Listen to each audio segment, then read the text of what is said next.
Hi, this is your girl Teresa with the In the Know Radio Talk Show, and we're back with a special guest.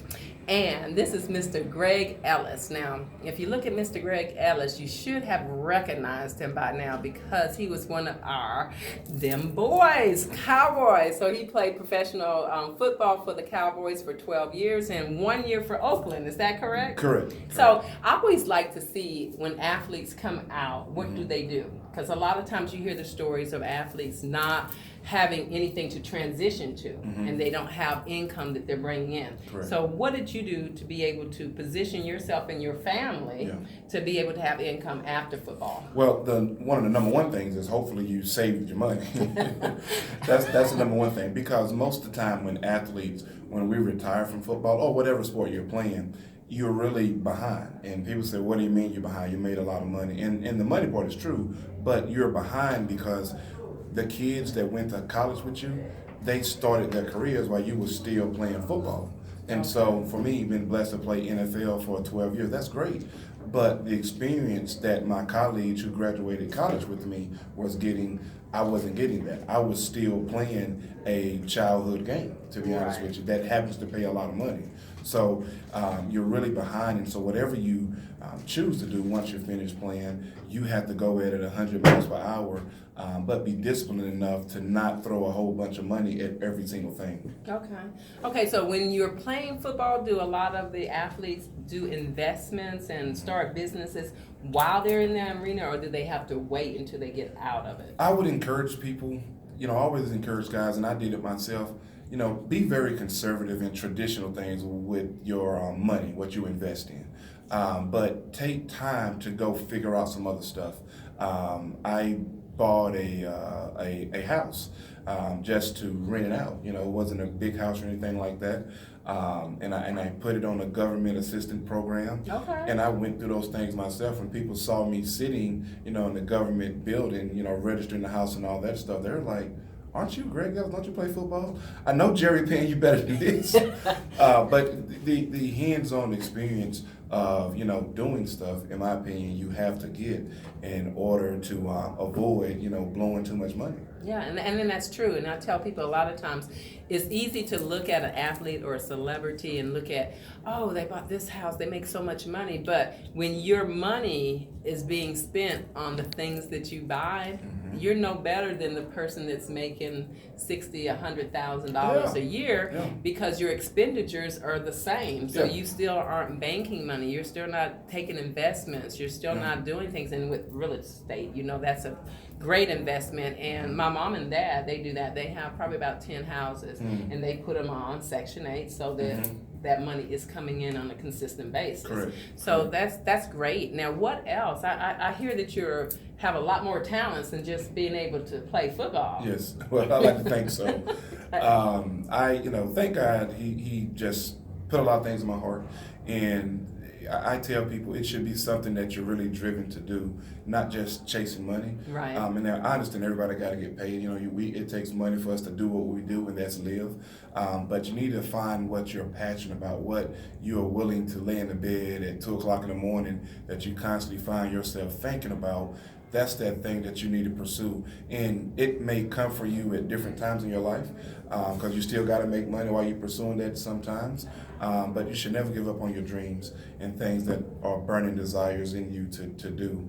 And that led me to do what we're about to talk about, stage plays and movies and TV shows and things of that sort. That's something that burning desire that I feel that God has put in my heart to do, but not as a selfish gain, but to help inspire people to live better lives. Okay, good. So at what age did you first decide that you wanted to be a playwright? When I was in college, I majored in communications, and which led me to take a lot of theater classes. And so I really thought it was one of the coolest things in the world. It was kind of square for an athlete to like something like that. But my classes led me and taking my wife to a lot of stage plays that were on campus that was required from teachers for us to go to. And I just kind of fell in love with it. And then I looked at it, I said, I genuinely want to help people. I mean, I can't pay for everybody way through the world, but helping I look at what's the best way to help a person. Well, if we can influence you with a message through a play or through a movie or through a TV show, you have more, you're more apt to remember that message. Right. And so that's what I spend my time doing. I tell people you will never see me writing or paying for something that's not going to help make people better people. That's good. That's good. What church do you go to? I go to St. John's under Pastor Didi Davis. Okay, good. Mm-hmm. Good principles. Mm-hmm. Okay, so I know you have something that you're working on. I'm going to show them a quick flyer here, and then just let us understand this. You asked me a question. You said the play is called Juneteenth, the play, and you said to me, you know what Juneteenth is, right? And so I know what it is. Yeah. A lot. I'm not originally from Texas, Okay. but I came from Silver Springs, Maryland. But I've been here since I was 11, Okay. and I'm 55. So I've been here majority of my life. Mm-hmm. And so when I first came down here and they started talking about Juneteenth, I was like, what holiday is that? Yeah. What's that about? So why don't you tell us what it's about? Juneteenth was the 2.5 years that Texas continued to practice slavery. The Emancipation Proclamation in 1863 said, okay, it's illegal for states to continue to have slaves, especially the southern states. But Texas, being Texas, said, no, we're going to do it our way. And they chose to continue to practice slavery. Now, people say, well, how could that happen? You have to take your mind back to 1863 to 65. The transportation systems weren't where they are today. I personally believe that Texas people knew about it, but because of the Civil War, the Union didn't have enough troops in the southern states, and Texas were one of the farthest southern states, so they didn't have a lot of Union soldiers to really enforce what President Abraham Lincoln wanted to get enforced. And so that allowed Texas to continue to practice slavery longer than any other state. Okay. So what is your play about? It's we have a slave family and other slaves living on the plantation, and then obviously we have a master family. The master and other masters in that city, just in that town, they do know that they were supposed to release their slaves, but they list reasons, and we list reasons throughout the play just to educate people so people can better understand why Texas chose to continue to practice slavery. Some of the slaves caught wind of it, but out of fear, it was like, okay, no, I'm not sure if we should follow this or not. And so we lead that up to General Granger, one of Abraham Lincoln's boys, if you would, managed to sail down to Galveston, Texas, and make the announcement that Texas have to free their slaves. You have to follow the Emancipation Proclamation. And so he mandated that. And so it's 1865, June 19th, and that's the first day of freedom here in Texas. I tell people this, with our plays, with Juneteenth, and we have another one that's called Watch Night as well. But I like to show people the effects that slavery have on us today, right, and where those origins come from. For an example, we have one scene where the master is trying to figure out how to get the slaves to be more productive. He finds a green cloth on the ground and he starts to wipe his face with it. Then he realized, I can do something with this. So he calls all the slaves over and he said, look, everybody get over here. He said, whoever picks the most cotton today will be the big man or the big woman on the plantation. And then if you're the big man or big woman, you're going to win this scarf. And this scarf means something, right? Okay. The scarf means something. The scarf determines who is the most valuable slave on this plantation. Okay. Competition, just over a scarf. And so some of the slaves were ready to kill each other to get that scarf. And that was a realistic situation that would happen in slavery. And if you fast forward that to today's times, we, too many times as black people, we're so competitive and ready to kill each other over a pair of basketball shoes. Oh yeah. You understand? Yeah. Because somebody else told us it has value, and it really doesn't have any value. None whatsoever. And so it shows those residues of situations like that happen time in and time out during slavery when masters, tricked slaves and saying this has value because I told you it had value. And so we still function under that too many times today on depreciating assets. We believe it has value because somebody else told us it has value. And so we'll go to any extreme to get those materialistic things. Yeah, and when you look at materialistic things, a lot of times, and they say it about the black community all the time, is that you can definitely bet we're going to have the best Jordans, we're going to have the designers, the red bottoms, the this, and this. But how many of us own property? How many of us have invested in stock? How many of us have a situation where we have reoccurring, or what you call residual income? That's so right. we don't want to work, we don't have to, because we have money coming in.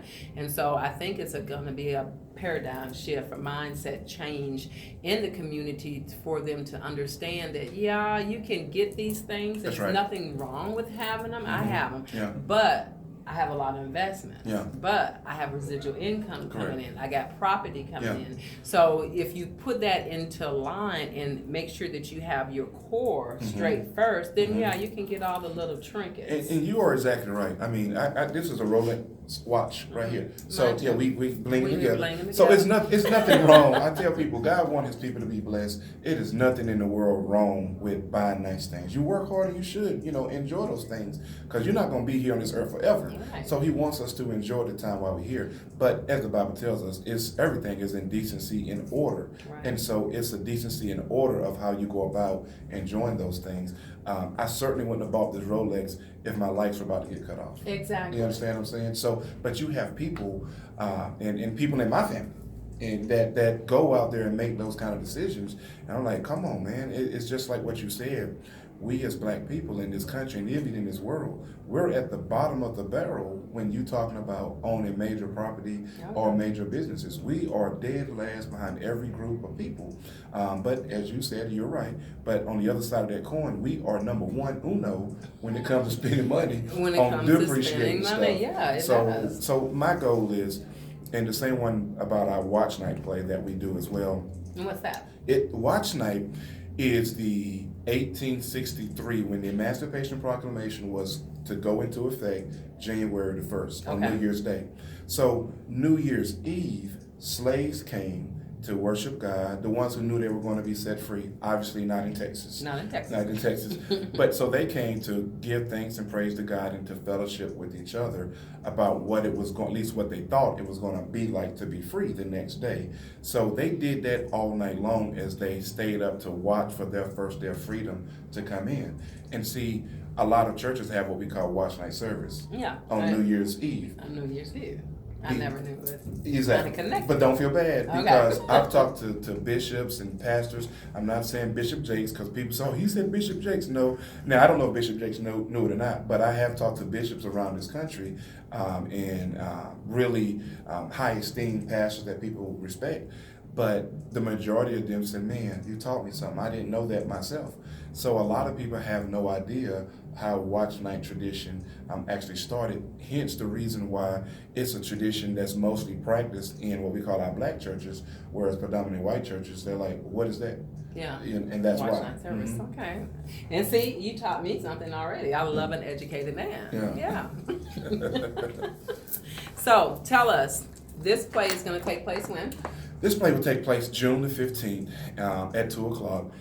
So we are ways away from it. But what I'm really giving people the opportunity to do now is to reach out to us with groups. Okay. When God put these things on my heart, it was instructed to make sure I'm very friendly with the church community. Okay. And so our general tickets right now, if you go to the website, you'll see them for $50, $60 for VIP, $30 for the kids.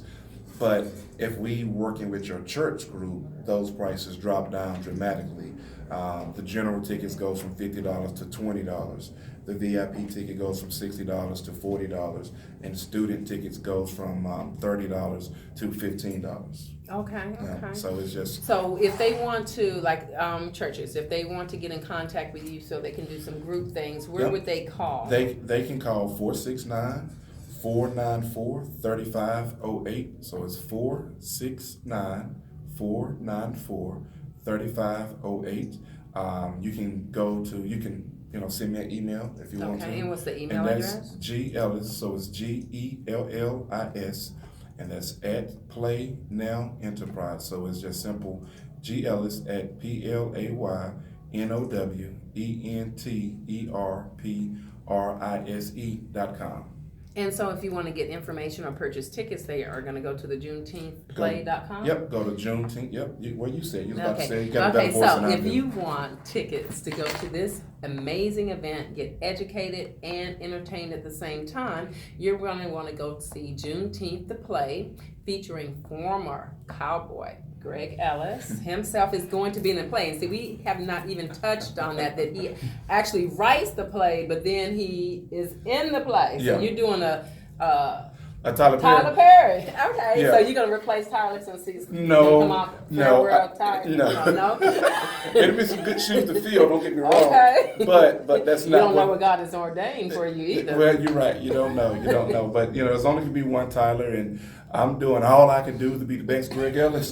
That's what's and up. that's a job in itself. Okay, so what you're going to do for group rates, you can contact 469-494-3508, or you can go onto the website at JuneteenthPlay.com, and the play takes place on a Saturday, Juneteenth 15th at 2 p.m. So basically what you're going to need to do is, I know there's going to be a lot of events going on Juneteenth arena. Go ahead and bookmark this in your calendar now, and go ahead and save it and purchase your tickets. VIP tickets are $60, regular admission is $50, and kids are $30. But again, if you need group pricing, then what you can do is reach out to Greg. See, reach out, touch me, I'll talk to you, put some programs together for you to get a reduced amount. And this is a perfect time to educate your churches and your communities on what Juneteenth is and how it impacted us back in those times, but how you see that impact today and some of the choices and things that we consistently make. And we're trying to get a paradigm shift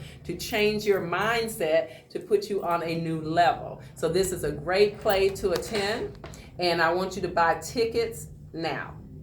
So now let's talk about what made you decide. I know you were in theater when you were in college, and you started producing. So your first play that you did was? My first play was Watch Night. The first, okay. I guess, big thing we did was the Carter High movie. Yeah, okay, tell me about that. Well, we were doing some smaller projects, kind of like a lot of people, filming commercials for companies and finding work to do.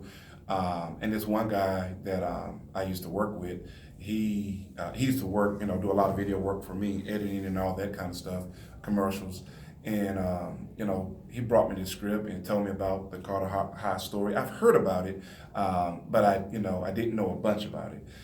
And, I just really fell in love with the story and felt like it was something that needed to be told. Again, the opportunity to partner up with something that would have and has had a major impact on the youth, especially. Right. I thought the story about people living in the hood, growing up in the hood, have to go do bad things to make a living, that story gets told all the time. But these boys, they lived in nice neighborhoods, middle class to upper class neighborhoods, and their moms and dads were able to buy them stuff, but they still chose to make some bad decisions. And those bad decisions, although I don't agree with the punishment, but it certainly is a strong lesson for kids to learn when they look at the movie. These kids were on their way to colleges, have signed letters to go, but through some bad decisions that they thought would just, go out here and have fun, they got sentenced to like 14 years, 20 years in jail. Changed their lives. Total life. Go from being what people said, okay, you have a good chance of making it all the way and end up in the NFL. But through those decisions that they were making and had made, it derailed most of those guys. Jesse Armstead was a guy, he went to that school, and, he avoided the trouble and ended up playing in the NFL. Jesse may have played about, I don't know if it was 12 or 15 years with the New York Giants, but he's played a long time, had a very successful career, and that's the high school that he comes from. And there were other student athletes at that school, at the Carter High School, that was good football players, just as good as Jesse was, but Jesse made right decisions at the right time. And Jesse be the first to tell you, he wasn't a little angel, but he avoided that the major stuff, I guess, and some of the guys didn't, and so it's a lesson to be learning that kids can understand no matter how talented you are at playing basketball, talking on radio, or whatever you do, you still have rules that you have to follow, and when you don't follow those rules, that very thing that you love to do can be taken from you. Yeah, and definitely, and when we talk about African Americans too, I know it's sad to say, but it's very true. We have to be more conscious of our surroundings and our choices. Yes. Because if we go out and we do something, it's going to be magnified. Yeah.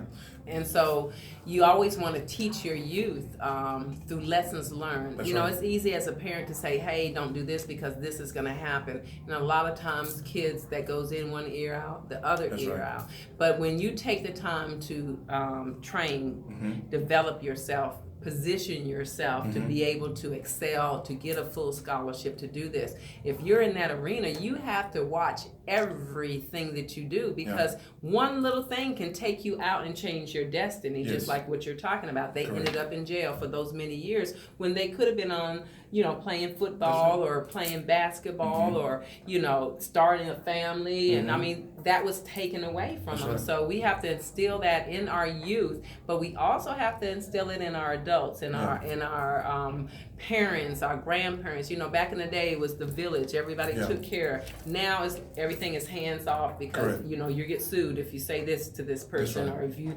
reprimand them this way, then this parent's upset. So we have to. In 2019, I always say you have to be better. And we have to start taking control of our situations and teaching and coaching and developing, and stop. Our thing is, we want to spoil our kids, right? You hear parents say, I want you to have more than I had. Right. But do you understand, when you're giving them more than they have, but you don't have the same, you have to earn it, we had to have chores done before we got to go outside. We had to, if we got an allowance, it was based on us actually doing things. Now it's like you get an allowance, or you get these trinkets or this, because I'm trying to prove to you that I'm going to give you more than what I had. And when you say that, it kind of really just hit me for the very first time, as you say, give you more than I have. If we truly look at that for the true value of it, is that giving them more than we have, it doesn't necessarily involve materialistic things. We constantly think it involves materialistic things, but teaching them the right way, the right values, is really giving them more than what we have. We need to look at it from that point of view, is that I'm going to teach you more than my parents taught me. Not to insult my parents, but I want you to go further in life. So I'm going to take that principle of giving you more than I have, and take it down to the common, I guess say the bottom denominator, and that is, I'm going to do it from my true heart of functioning out of love. Right. Genuine love, not just a surface love, because surface love can easily, and I tell my kids this, surface love, I can give you what you want, so I don't got to hear your mouth, and you may think Daddy really loves me because he gives me what I want. But true love said, no, I'm going to give you what you need. Exactly. And I'm going to tolerate your mouth, even though it's not what you want, but I'm going to give you what you need. That's functioning out of true love. So the earlier that parents can start to treat their kids that way, I think the better off it is. And we have to understand, it doesn't mean you have to beat the crap out your kids. No, you don't have to And I say that, and here's why I say that. We grew up and we know a lot of stories how parents would beat their kids. But here's what I challenge you to realize when I say residues that come from slavery. When parents talking about they strip their kids down and whip them with a drap cord and make them lay down in bed, it's like, you do realize that's how slave masters used to whip us, our ancestors. So that behavior of a parent discipline, I'm not saying there's something wrong with whipping your kids. I think kids do need to get spankings, but under that kind of distress, it's like you're treating them the way the slave masters treat our ancestors. Yeah, extension cords. With extension cords and stuff like that. That's like a whip. That's a whip. That's a whip. Or go outside and get that branch. Yeah, exactly. We've been there. But we really have to really think about those residues that affect us from slavery.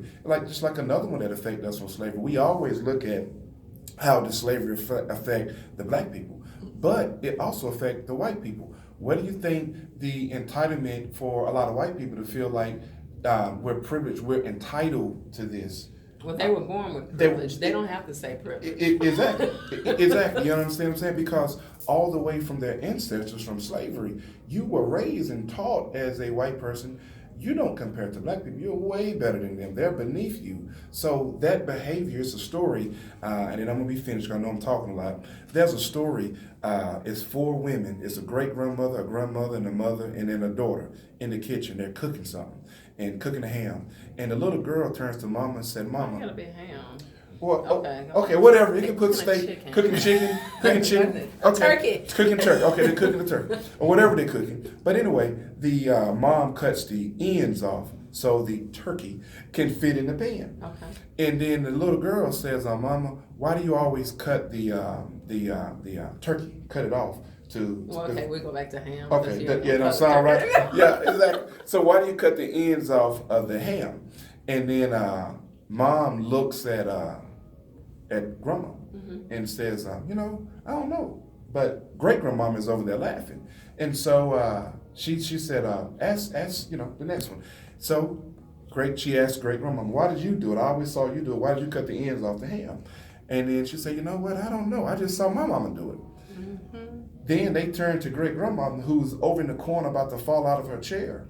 And they said, what's funny? She said, the day you saw me cut the end off the ham, the pan I had was too small, so I cut it off so it can fit in the pan. You understand? So they've been wasting ham all these years thinking the ends were supposed to be cut off. Yeah, exactly. So the reality of that is that a lot of people in tradition of things, you don't know why you're doing, but they pass down from generation to generations. And until we discuss those things, it continues to pass and affect our world. Right. And those things from slavery, although people say, no, it doesn't affect them, like, well, it's a reason why we as black people are at the bottom of the barrel when it comes to ownership and a lot of things we do. And health. And health. The way that we cook. Yeah, exactly. Salt, all the sugars, all the fattening. That's why I said, why you say ham. That's true. Yeah, all the fattening foods. Yeah. We were not taught, or some, not saying everyone, but when you were brought up, it was collard greens, cornbread, fried chicken, Correct. fried this, fried, to grill something back in the day, that did not exist, no. right? Everything was coated and fried, Yeah. and so that's why you have so many people with diabetes, That's right. heart problems, high blood pressure, cholesterol, and things of that nature, overweight, obese, depressed. All of that is from what you were taught That's right. as a child growing up. And the hardest thing to do is to break that cycle. Right. Yeah. Is to break that cycle because you're used to it and that's all you know. And so you have to teach and you have to bring people together to teach. And there's other ways to cook where the food still tastes good. That's right. There's other things that you can do. Like people back in the day, exercise, what is that? Why do I need to do that? Well, because you can look good on the outside, but if your heart, you're not, exercising your heart, That's then right. you have so many people that are dying from heart attacks. Yeah. I mean, that happens every other day, and Yeah, it's called the unfortunately. silent killer because we're not eating and exercising and doing the things. And stress, Yeah. all the stress from all the gadgets and the things that you That's want to right. purchase when you can't afford, Exactly. and then you have to pay those bills, so you got the stress on the top of that. So, I mean, it's just a circle. So you want to get off of that roller coaster and start educating yourself That's and right. listening and stop doing the same thing that you were doing. That's right. Yeah. And as you mentioned, how, and I've said to put it this way, how a lot of black people eat and how we probably grew up eating, we have to understand that those things of tradition, that when we say in black soul food a lot of times, it's like those people, when I'm saying those people, slaves, they were forced to eat that way. Like chitlins, for example. Yeah. Chitlins got created because it's a necessity for black people and for slaves to survive. You understand what I'm saying? And so the seasoning and that type of seasoning and all that kind of stuff they were doing to it, it's like it was a lot of that stuff, the salt, the real salted kind of pork meat that people eat, it's like that was eating as leftovers for slaves. Yeah. Because that stuff, they put the salt on it to form a hard casing around the meat back in slavery times. They peeled those hard edges off and threw it away, basically. Well, slaves ate that stuff, and that's where all the salt was at. And hence the reason why when we say white people eating, we known their meat not to be seasoned as much, because they didn't grow up as back in the slavery time as eating that hard casing that was loaded with the salt, which was put up there to preserve the meat. You understand what I'm saying? So things like that, they go from generation to generation. You know, I'll transition a little bit. Popovich, the head coach for the San Antonio Spurs, he said something that was so profound, and him being a white man, I thought it was very interesting coming from him. And he said, we as white America have to stop pretending that we understand the black experience in this country. Yeah. And he said because he has friends who are black, some who are black, and he said one day they were talking, and he overheard his black friends, you know, his age, say, I remember telling my son or daughter how to conduct themselves if they get stopped by the police. And Popovich said he looked at them and said, wait a minute. You mean to tell me you actually have that conversation with your kids? Oh, yeah. Black people, yes. Black people just heard this interview. You want them to make it Well, yeah, you got to. But for him, he was like, I never thought about that. I've never sit up here and have to think about, or never thought about pulling my kid aside and say, hey, if you get stopped by the police, here's what you got to do. He never thought about it. Yeah, it's white privilege. Yeah, exactly. You don't think about it because you don't go through that. You don't go through that. And when I say the word white privilege, I'm not saying it in a racist way. I say white privilege is because you don't go through the same things, even like with us as women. Yeah. Okay, y'all are guys. We have our ceilings that we're still trying to break. That's right. And so I can be in the same arena as another guy and then have the same experience, if not more, and still be paid less in that arena. So it's not just your skin tone. That's right. It's your gender. That's right. You know, and things that you go through in life. So, you know, until you experience it, you don't know. You don't know. And it's very humbling when you experience and you find yourself in one of those situations. And I've found myself in a couple of those situations before. And it's very humbling. But the last time something like that happened to me that really stood out, I was at a stop sign.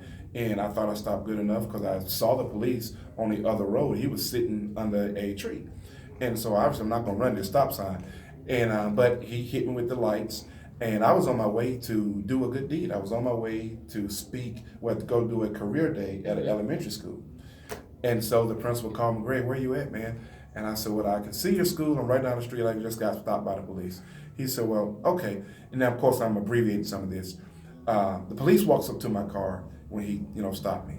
He said, license and all that stuff. And I said, well, what happened? What did I do? Man, you would thought he was going to shoot me. Yeah, because you said something rather than following instructions. Yes, I just asked him exactly, and so it wasn't a threatening or anything like that that I asked him. Exactly, that was a threat in itself. Okay, I'm 6'6". Yeah, exactly. Okay, and you're 6'6". Yes, but you're big. You're a black man, and you're and that was a threat. That's a threat. And so here's what happened. So I give him my stuff, and so he walks back and does what he does with with the driver's license and stuff. And then, so the principal had actually called me while he was back there. So I'm talking on the phone, still talking on the phone. The police officer comes back up, and the principal tells me, he said, don't worry about it, just bring the ticket up here, and because the police chief is also at my school. Okay. Right? So, now it's time, I was like, I'm going to play this card now. So as the police officer walks up to my car, I'm sitting on the phone, I looked at him, I said, so you say the police chief is at your school waiting for me? Right? I would have had it on speaker. Well, here's what happened. So the officer said, literally, true story, he said, sir, have a nice day. He just said, have a nice day. So get to the school, there are other police officers there too, right? They're laughing, I'm like, what's so funny? And then one of the police officers, she says, do you got a new car with the paper plates on it? I said, yeah. And then she said he racial profiled you. Yeah, he did. She said he got behind you and couldn't read those paper plates. And so he saw a big black guy in a brand new car and he racial profiled you. He did not deserve to have that car. Here's what happened though. She shakes her head. And I said, well, what's wrong now? She said, that's why he got on the radio today. He said, I'm not stopping anybody else today because he was afraid. See it on the 5 o'clock news. Former Dallas Cowboy Greg Ellis gets stopped by police on his way to do a free deed of career day at an elementary school and gets racial profile on his way up there. How do you think that's going to look? Yeah, how is it going to look? But with that statement, if it had been Mark Quinn sitting over there, and Mark Quinn that was the humbling part. That was the reality Mark Quinn's check. not a prior Exactly. Dallas Cowboy, so Yep. he's not going to get that favor. Yep. You're not going to be able to call into the school Yes. and the school say, I got the police officer, Yeah. the chief You're here right. sitting here. Yep. So if that situation had been reversed, Yes. it still would have been racial profiling, but it could have turned out a little bit different. It would have, and you it know? would have been Yeah. a lot different because that officer, he admitted, and that's why he said he wasn't stopping anybody else that day because he knew he was wrong. He was wrong. And when situations like that happens to, and for lack of better terms, for people who people call celebrities, it's a reality check. And it for that split moment, it was like, this is how you feel when it's like, what are you gonna do? My wife was in the car with me. What are you gonna do? You understand what I'm saying? So stuff like that happens. I think God allows it to happen for a reason. And for me now, that's why I'm real passionate and have learned a lot and study a lot about the effects of slavery on our society today. And for lack of better terms, that white police officer, he was in the terms or in the place of being the master. Being the How master. dare you boys say anything back to me, even though it's And nice. that's what it was. If you had Exactly. just simply gave them your driver's license, gave Yeah. them this, and that's one of the things that we do is educate our youth is Mm-hmm. don't talk back when you're in a situation with a police officer. Yeah. Give them their respect. Give them what they need. If you have stuff that's in the dashboard, like I have a license to carry, so I carry everywhere I go. Yeah. So what I do is when I do get pulled over, I tell the officer, I say, I have a license to carry, my gun is right there. Now, would you like to see my license to carry, or do I just leave that alone? Because I don't want to reach. Yeah, and that's so I was thinking too when he said get your driver's license. I was like, now look, I don't need to reach over here, and you say, well, I thought he was going for a gun. I don't need none of that going on. So it was a very humbling and reality check for me. But you were exactly right, and that's what went through my head. It's like, you know what? Everybody didn't play for the Dallas Cowboys. Everybody's not having relationships with these schools in the public where you're going to do good deeds at a school and all that stuff. Just the 9-to-5 working black male who's out here providing for his family. If that was me in this car, it would have been a major freaking problem. Yeah. You see what My I'm saying? ex-husband, he has that Mercedes that has that big engine in it. The V12. I like yeah, those the too. V12. And we live in Plano. Okay. So he would get stopped. We lived in Plano for, we were married 11 years. We're divorced now. But out of 11 years, he probably was stopped 21 times Wow. around our neighborhood just because of the car. Car. Yeah, exactly. And he's like, what did I do? Yeah. Nothing. So yeah, that's definitely there. But again, there's a lot of good cops out there. Oh, yeah. And if you're speeding, if you're not stopping, and you get pulled over, all I have to say to you on that point is just go ahead and give the information. Don't talk back. Don't try to escalate the situation, and then go forward. Yeah. But we're gonna wrap up, and it was such a pleasure. You brought to me so much valuable information into the audience. And again, this play is going to be awesome. So what I need you to do is to go out to the website, which is JuneteenthThePlay.com, and purchase your tickets. It's going to be held on Saturday,